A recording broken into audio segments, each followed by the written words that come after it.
Hey friends, hey guys, welcome to the vlog. I am pale.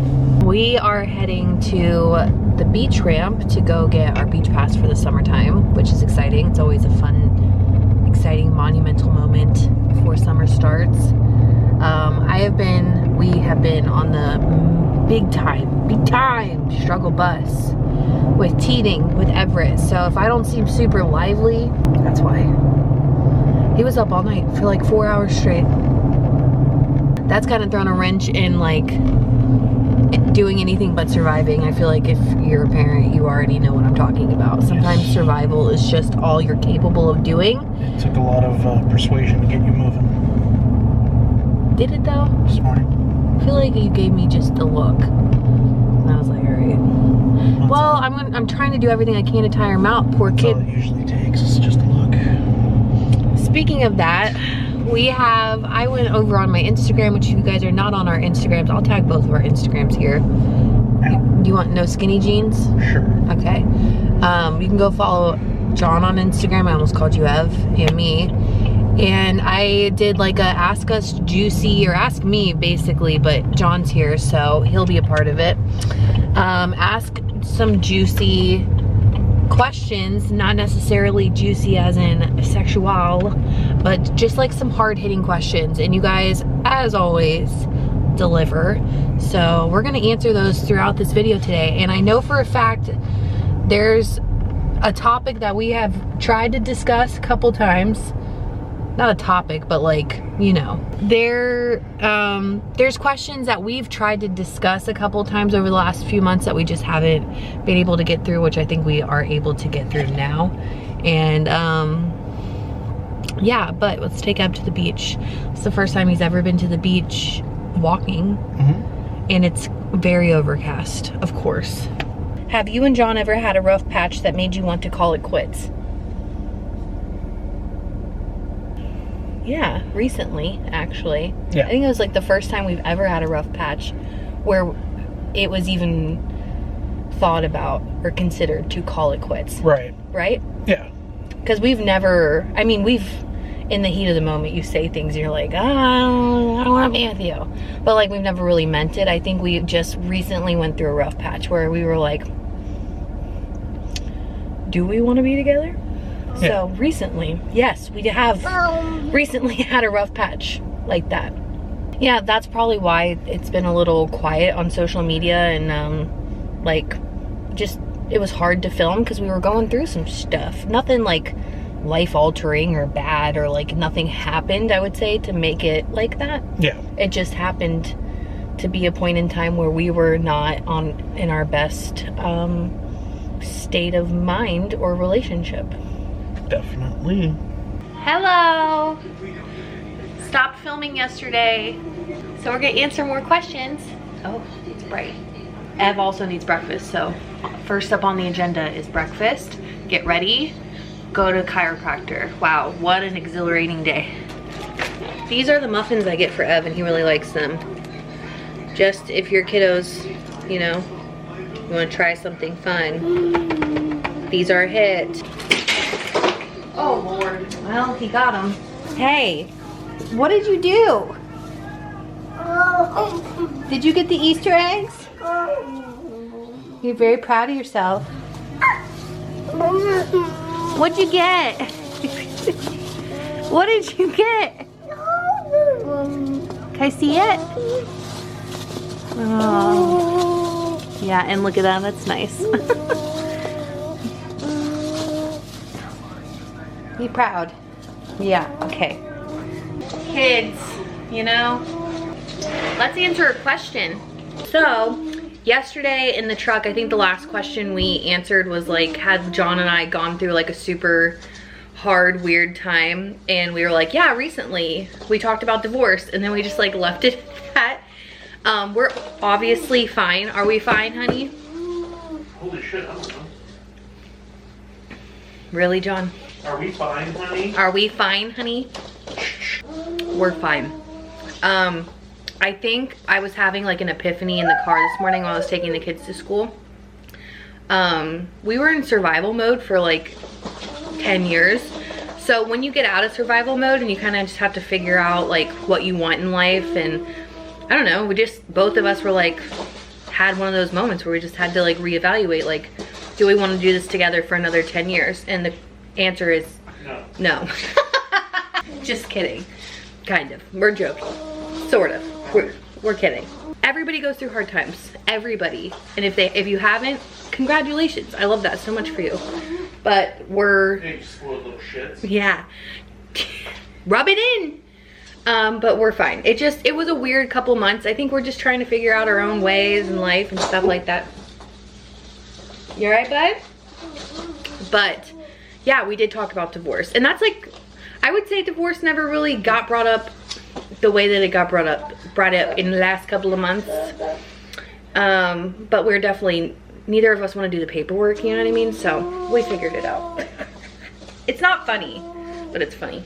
It's funny because we're not going through it anymore. But when you're in the midst of, you know, just like, and nothing happened. It was just kind of, I don't know what happened there. I don't know what happened there. Both of us were just kind of like in a funk, but we're out of the funk now, so yay. Also, I am medicated. I am taking medication. The reason I'm telling you this is because I've been taking it now, and I just, I feel really good, and it seems like it's the right fit for me, which I love. My primary doctor, my new primary, is amazing, and I feel really good.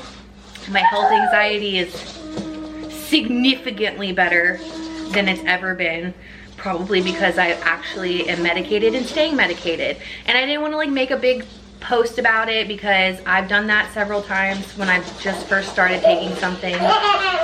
He's having a ball with these. He's having a ball. A ball with these eggs.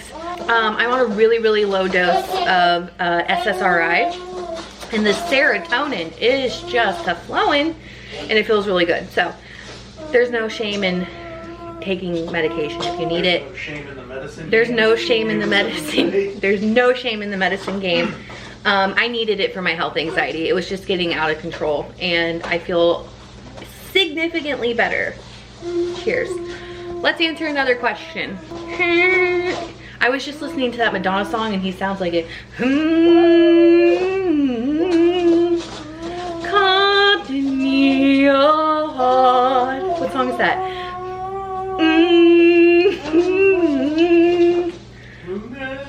Of me apart. What's that song? Oh, no, no, no.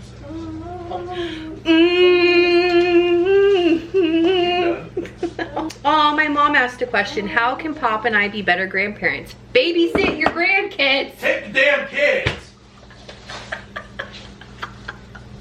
You can't say damn in front of Everett. Just kidding, Mom. We love you. But we love them. We were not joking, honestly. But they are starting to babysit. We're going on a date night this weekend, which I think is super important for us. Well, date day. We're gonna go throw axes. Maybe we'll vlog that because I've never done that before. And she also asked, what keeps you up? The one thing that keeps you up at night. You want me to see? Can I show me? Show me. Wow, they're amazing. Thank you.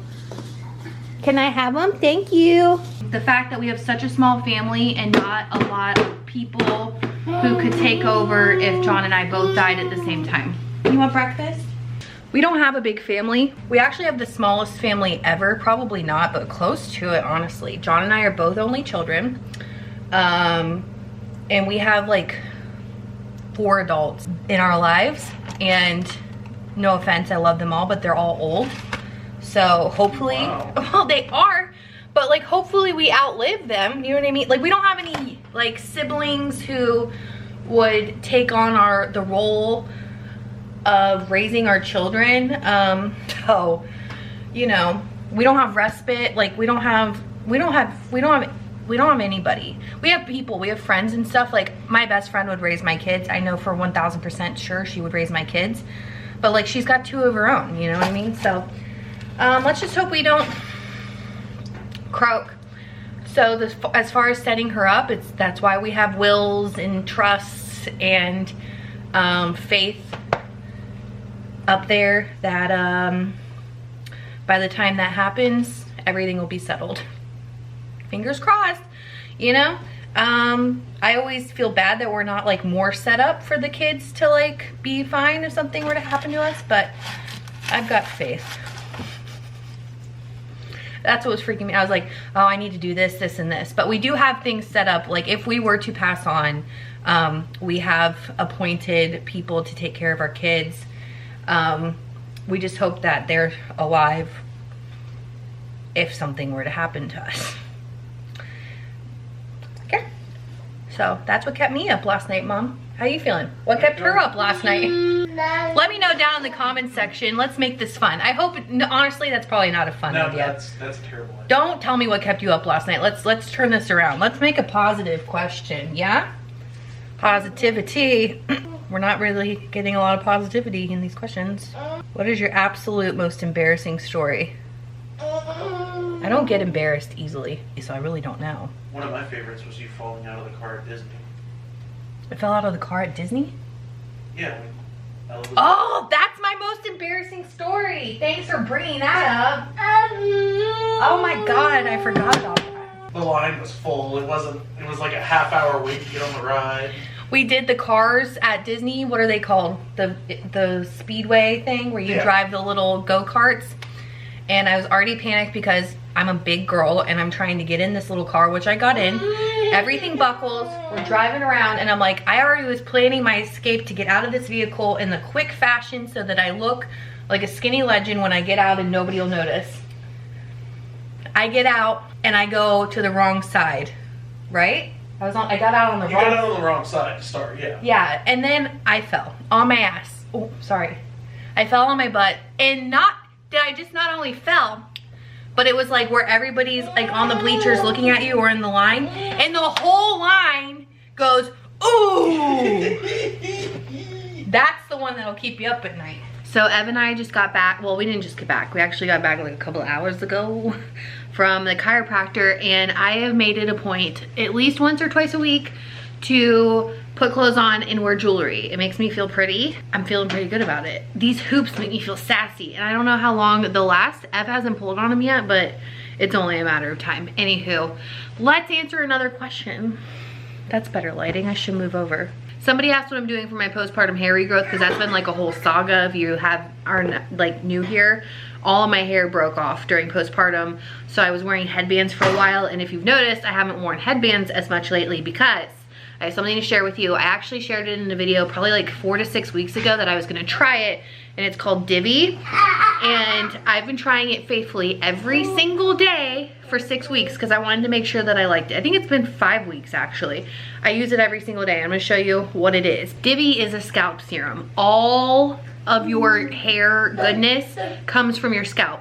I had no idea about any of this, honestly. I've been learning about my hair for the last, I don't know, year. Do you need a snack?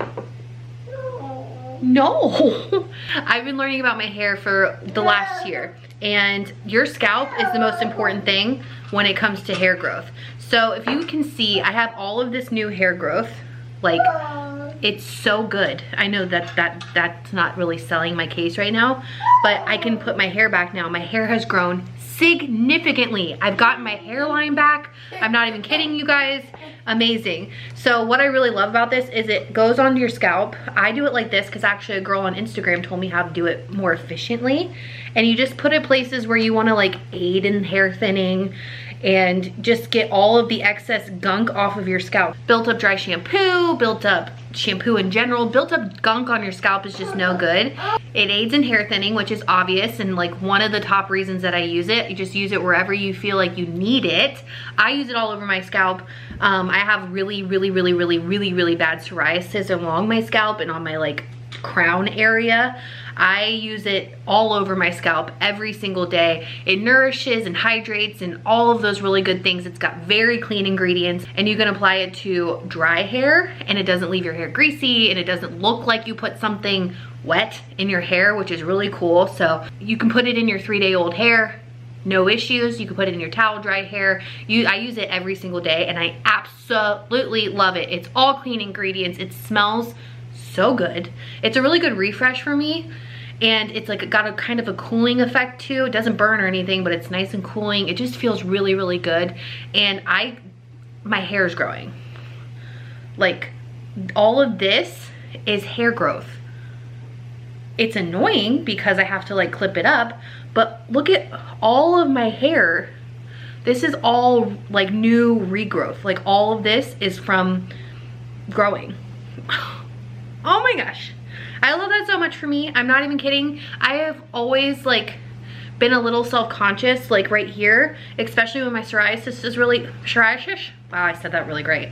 When my psoriasis is really flared up, stress, anxiety, all of those things flare up my psoriasis, and that makes my hair fall out. It really does, because I get such bad irritation. I got my hairline back. I got all my mojo back. I really, really, really love this stuff. If you want to check it out, you can check the link down below. I'm leaving a link for you. Go look it up yourself. I actually had 2 people on Instagram. That's how I learned to put the dropper directly on my head, because she saw me do it on video and was like, this is a really easy way I apply it. And I have been applying it like that ever since. And it just feels so good. I really do love it. So that's kind of what I've been doing for my hair regrowth as far as postpartum is concerned. It smells so good. I promise you, you'll absolutely love it. 10 out of 10 out of 10 out of 10 out of 10. So we're watching Drop Dead Diva in my nose. We're watching Drop Dead Diva in the background. Ev is chewing on a teether because we went to the doctor the other day. He's getting 6 teeth at one time, and the doctor was like, it isn't weird, like it isn't abnormal, like weird, don't be worried, but he's getting teeth that are strange. Like he's getting teeth that are way out of order. He's not getting his top front teeth, but he's got like the canines and the ones next to that. Molars are coming in. It's a whole mess. And that's why sleeping has been hit or miss. Last night was a hit. So that's why I feel energetic and normal today. Yesterday, whew. The night before that was terrible. And the night before that was great. So that's where we're at in life right now as far as sleep goes. Huh? You want to help me answer a question? Yes. Yes? Yes? Yes. We're learning words. It's fun. Most unconventional life, mom, marriage advice.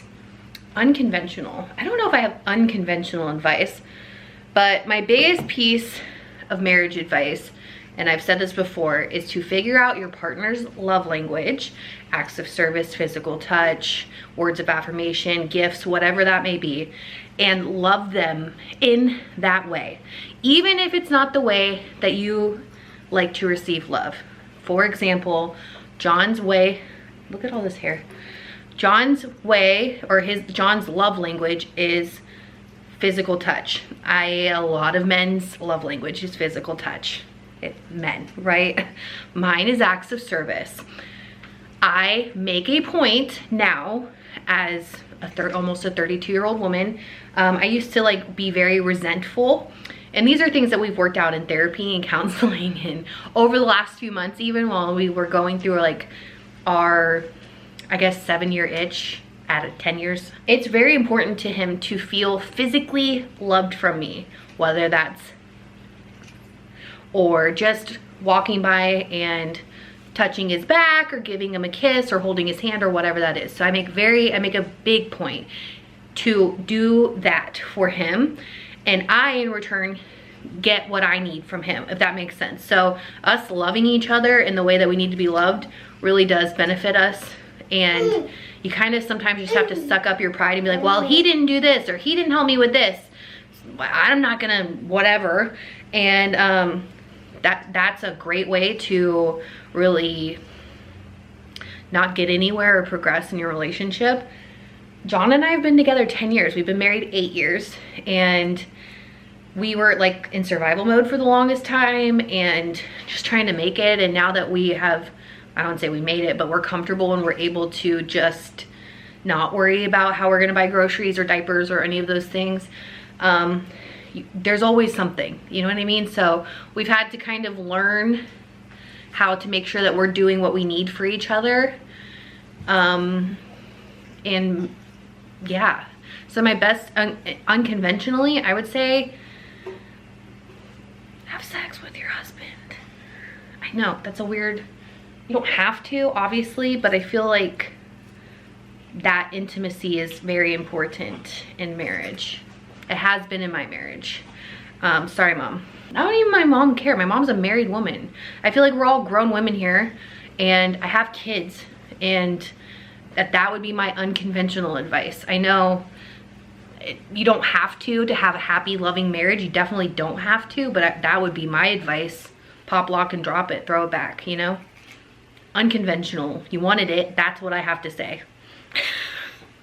Sorry. That's what I'm saying. Someone asked how we do finances, separate accounts, same. Hubby and I are newlyweds and not sure. Congratulations on being married. That's exciting. I hope we're not deterring you from marriage. I'm like, oh, we almost got divorced. We really didn't almost get divorced. We just talked about it, which we've never done before. Like, are we happy? Would we be happier this way? What can we, it was like a thing, and it was why things were hard there for a minute. And anyway, our finances have always been together, but we had like $20 to our name back then, and we've just always kept our finances together. We don't keep track of, we just, it's so much easier for all of our finances to be together, and they always have. That's one thing we don't fight about and never have argued about is finances. It just has never been a thing.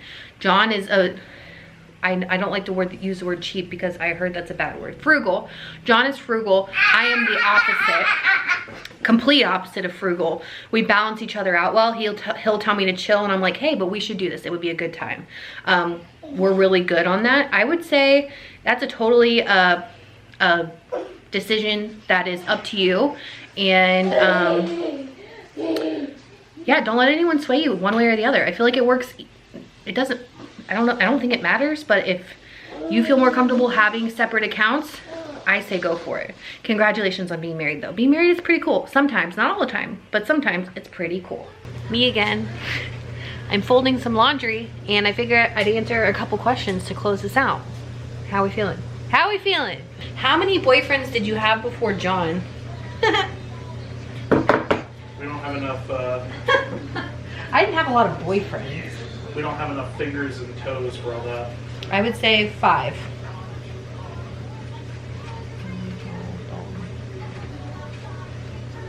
Yeah, 5. That's not too bad. How many girlfriends did you have before Lauren, John?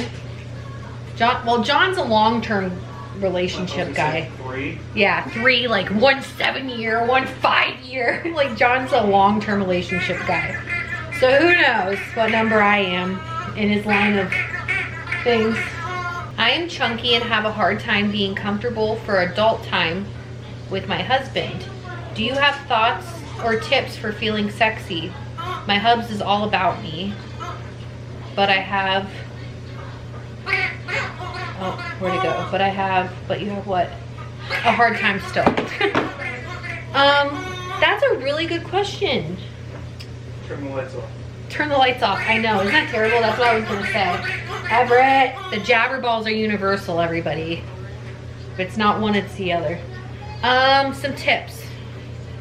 I feel like, obviously your husband's all about you because you're a hot girl. It's hard to get past that. I think just, I mean, it's... How did I get past it? Because I'm sure I was super self-conscious for the longest. I had to turn off the lights all the time. Yeah, I like had the lights off for like half of our marriage. Yeah. I think it was just a lot of my husband just not caring. You know what I mean? And honestly, guys, men don't really care that much. Men don't. I think that's kind of like, men don't care. They just don't care. If we're with you, we accept you for who you are. If you get to that point, they don't care. So I would say some advice is try to just not think about it. Holy moly, God. I know, he's killing me. Try not to think about it and just, you know, let loose. That's not really solid advice, but like your husband doesn't, I think he'd probably think it was like, you know, he'd probably be super into it if you were just like not like fake it till you make it, maybe. You know what I mean? Because I've been there. I was there. And sometimes, I think sometimes I still am. Sometimes I'm like, ugh, it's daytime. Like, I don't want him to see my body, but like, he knows what I look like. So I would say fake it till you make it. My mom's calling. That's weird. Hello? Hello? Well, friends, I'm gonna go ahead and wrap up today's video. Thank you so much for watching. Thank you for asking questions over on Instagram. And thank you for understanding that life can be a little messy sometimes, but overall, it's pretty dang good. I just saw a child run behind me. I hope you guys have a really great day, and we will see you in the next video. Bye!